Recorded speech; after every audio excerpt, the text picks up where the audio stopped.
now, but clouds start pushing in tomorrow ahead of a system that's here on Wednesday morning. Much more on that coming up.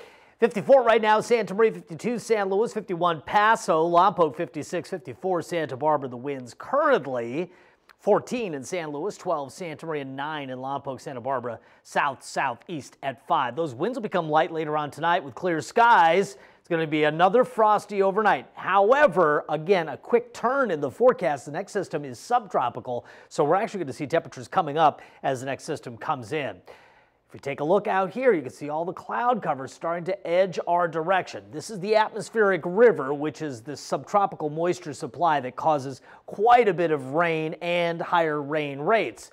This area of low pressure is sagging to the south into our area. This one's coming up and also will help direct this atmospheric river at us. So again, we're looking at rainfall up to 3 inches of rainfall at the coast. We could even see more than that on south and southeast faces because we're going to have that atmospheric river and ample winds. Up to 50 miles per hour, those winds kick up on Wednesday.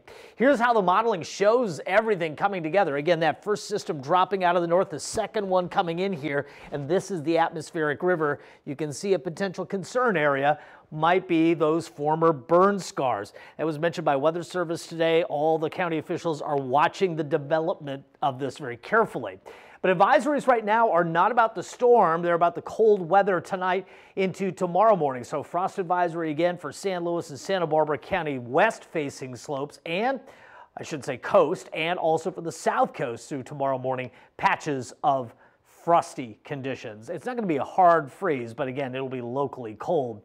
Again, this is a look at the modeling. You can see the system starting to nose in here early on Wednesday. The bulk of the heavier activity is mid-morning Wednesday into Wednesday night. It's rainfall with rain rates that could exceed a ½ inch per hour at times. It doesn't look like a thunderstorm system, but again, a lot of activity on Wednesday. Computer models can't agree what to do on Thursday, Friday, and Saturday. Could be continued rainfall, which could exacerbate any issues. This is just through early Thursday. Again, with potential activity later Thursday, we could see some of those totals getting into the 3-inch range. Season rainfall. Paso Robles downtown, by the way, has more than 14 inches of rain. The airport has 10, San Luis has 11, Santa Maria about 10, and Goleta 14. That's 4 inches above average for Goleta. So again, all this activity going to be swept in thanks to a very favorable jet stream position.